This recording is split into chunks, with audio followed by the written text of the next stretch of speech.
We're getting closer to finished on the 78 Yamaha YZ125. Let me catch you up.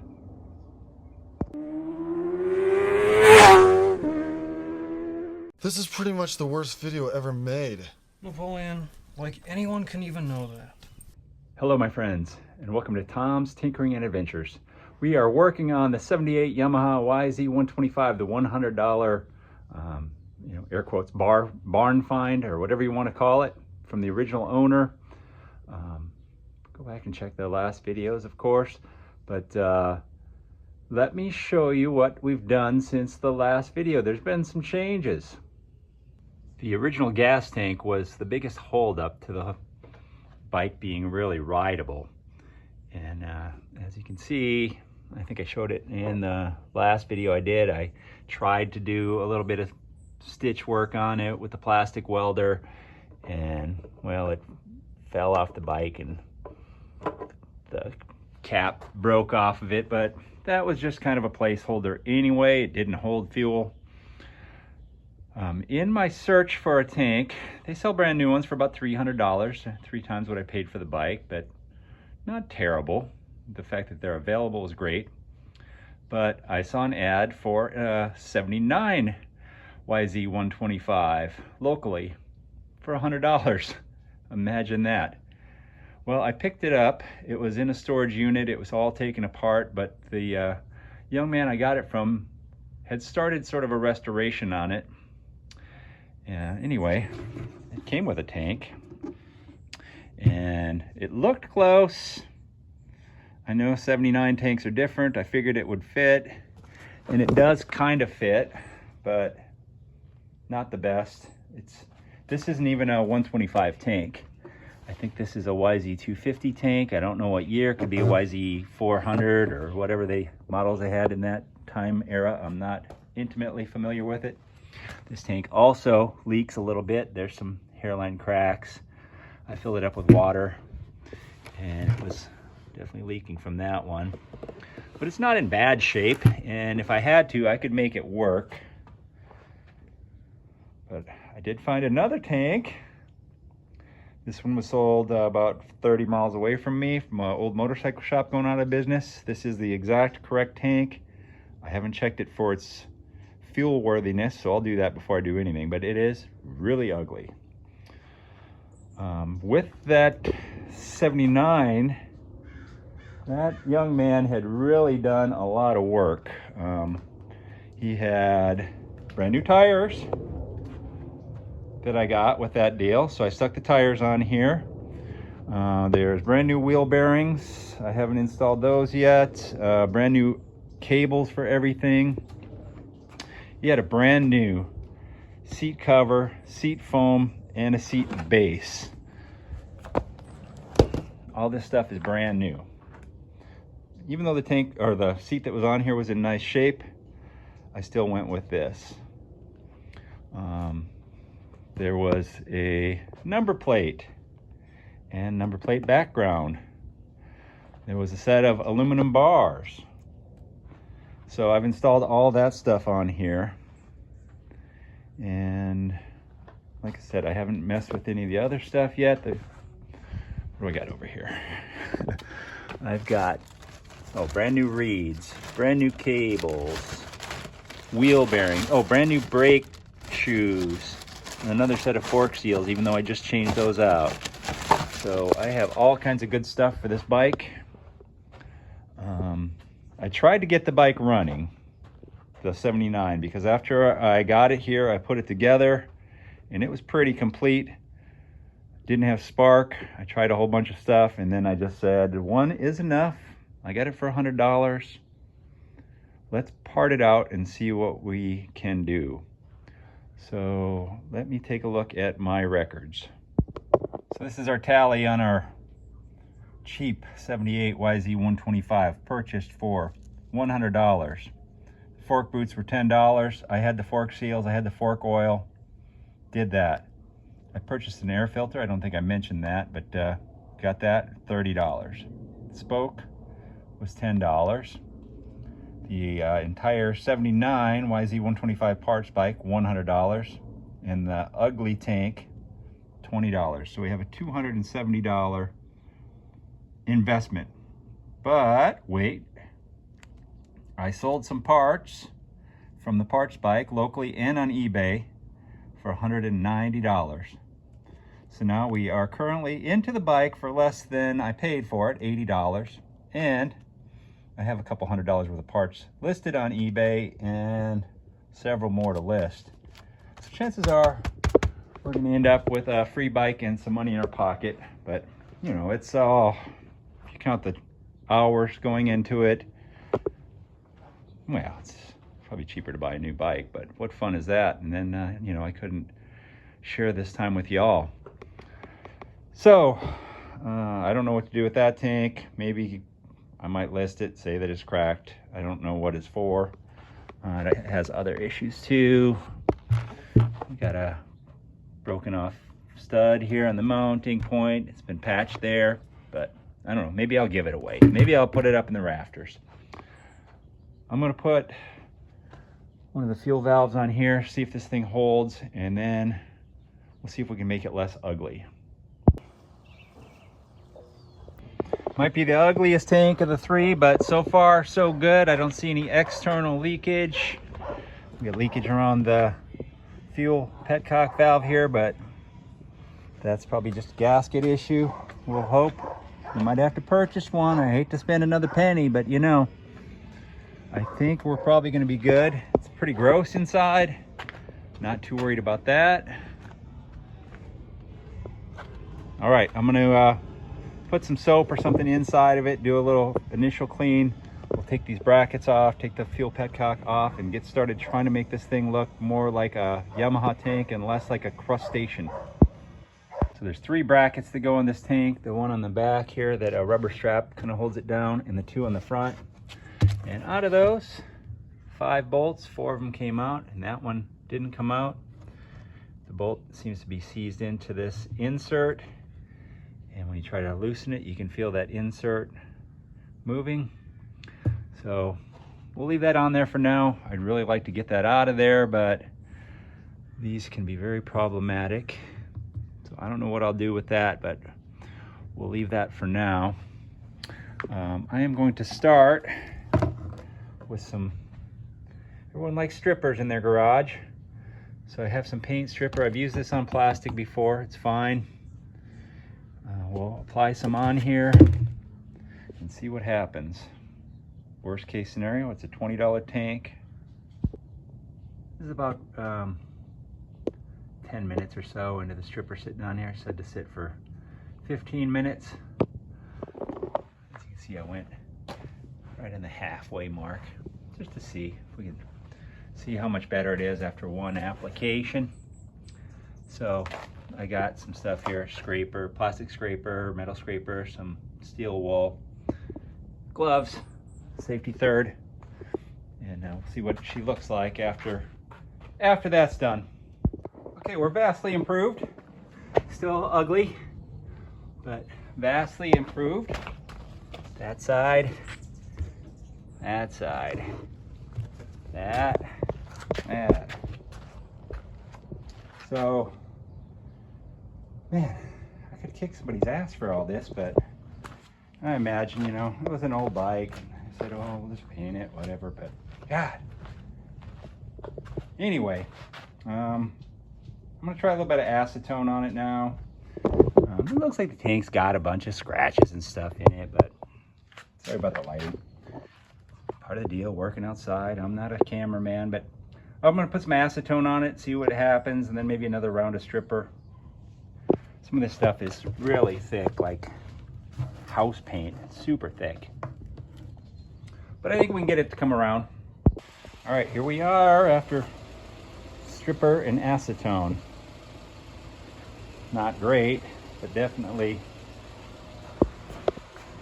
better. So I will get this gunk off the other side, and then we'll move on to the next step, which will probably be wet sanding. I mean, the surface of this thing is rough. I don't know if this is just, I don't know what this is on here. You see paint, or is it just fading? I don't know, but we'll find out. Okay, I got too many projects going on at once here. My buddy showed up and we've been working on the Gambler 500 Subaru here. We got a lift kit installed and skid plates and some roof lights up there, or I guess I call them hood lights, because all they do is light up the hood. But pretty exhausted from working on that thing, so we're gonna get back to this tomorrow or the next day. We'll see. But like I said, there's your 50/50. Beautiful. Okay, I lied. I couldn't help myself. It took about 5-10 minutes. Wet sanded it real quick in the garage. Not perfect, but it's coming along. And I mean, if I can get it looking like that, it looks better on the video. It doesn't look amazing, but it doesn't look bad comparatively.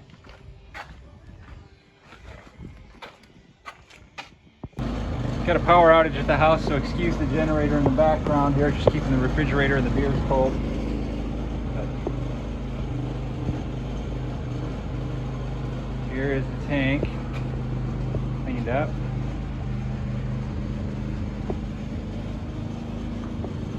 It is not perfect by any means, but it's better than, say, the back fender.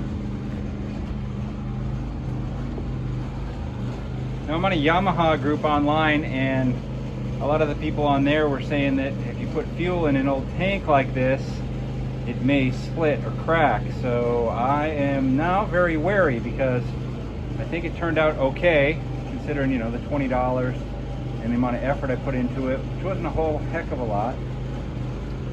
But I don't know if I should take a shot at it or not. But that is good to go at this point. So I think the next thing I might do with this is maybe I'll take off the expansion pipe and the silencer and clean them up, put a little bit of paint on them. I have already ordered tank decals and a yellow bar pad here that says Yamaha. We're getting somewhere here. Got my Yamaha bar pad. It's a little bit big. Yeah, I don't know.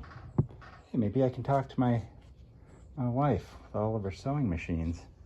She can fix that up for me, maybe. Now we're thinking. I got my tank decals. These were advertised as OEM, but as you can see, they're way too big. So I'm gonna have to do just a little bit of looking online, see what the original ones look like, and then I'm gonna have to cut these, make them work. I was wrapping up a little bit of customer work here on a 2004 YZ125, so I thought this was a pretty nice side-by-side shot of evolution. The 125 two-stroke turned into the 250 four-stroke right about this era, early 2000s. I think the 250 class started maybe 2001, 2002, something like that. Yamaha was one of the first ones to make a competitive four-stroke when they changed from 125 and 250 in supercross, motocross class, at least in the US. It was about 2000, 2001, right around there. And the 250s were shortly thereafter. So this would have been right around the beginning of that era. But it just looks like such a bigger bike. And, you know, they got the same size wheels, basically. 21 front. I think the old bike here has an 18, and the new bike has a 19-inch rear. But the size difference is pretty interesting. Now, you know, 78's not going to compete with a 2004, but you could put me on a 2026 top of the line race prep model, and a good rider on this bike would beat me around the track all day long. I'm not much of a track rider, but I just thought I would get a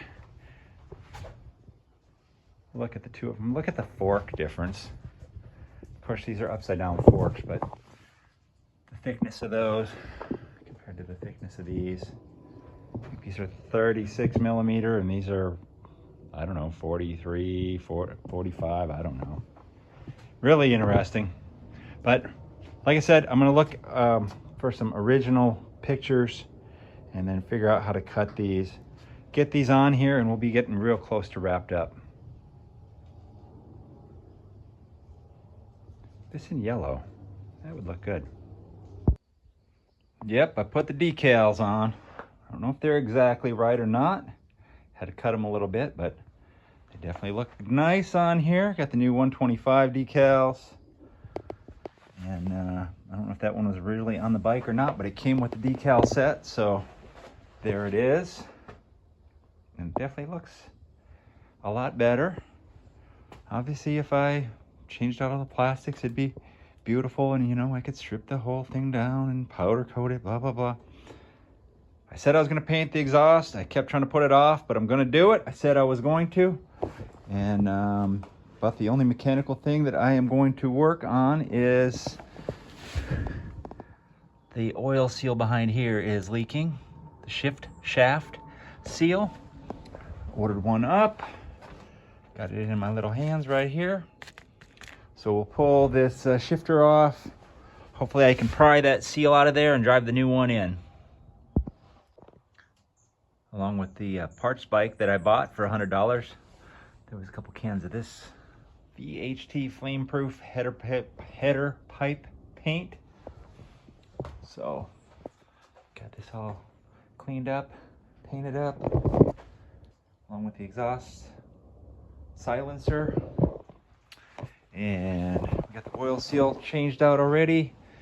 Couldn't help myself and did a little touch up on that shifter and a little bit on the side cover here as well, just where the paint was missing. And while I'm waiting for this to dry, I don't know, I'm gonna go a little bit crazy. I already kind of sprayed the foot peg, but maybe I'll take the foot peg mounts off, maybe the side stand, I don't know. I wasn't planning on doing this, but I'm a little impatient. I want to install this stuff, but I need to let it dry. So there it is, about as done as I'm gonna do it. I could very easily invest some more money into it, all new plastics and all that, but it's a good looking bike that I could still ride and not be too worried about getting it dirty. Painted exhaust turned out okay. Of course, cleaning everything up helped. Painted the side stand and the foot pegs and the shifter, and do a little walk around.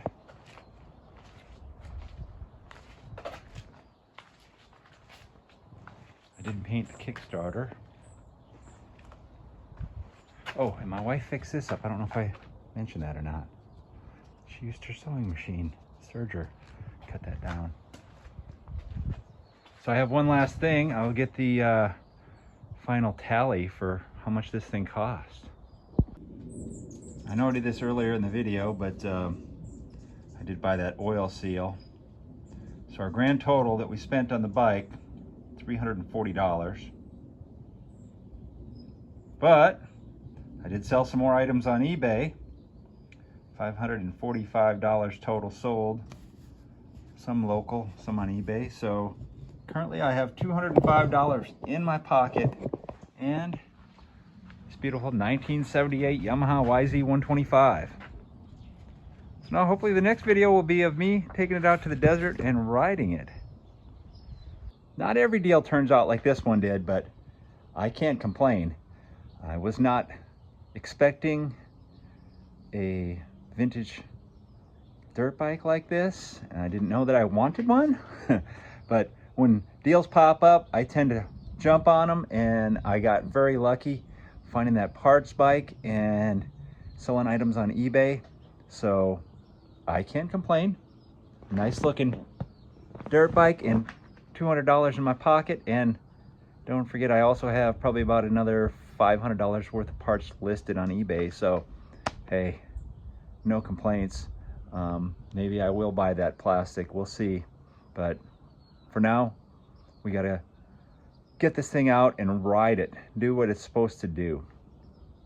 I really hope that you enjoyed this journey of getting this getting this Yamaha fixed up and looking pretty. And if you did, give me a thumbs up, leave a comment down below. If you're not already a subscriber, please consider doing so. Thank you very much for watching. Get out there and find your adventure. Adios.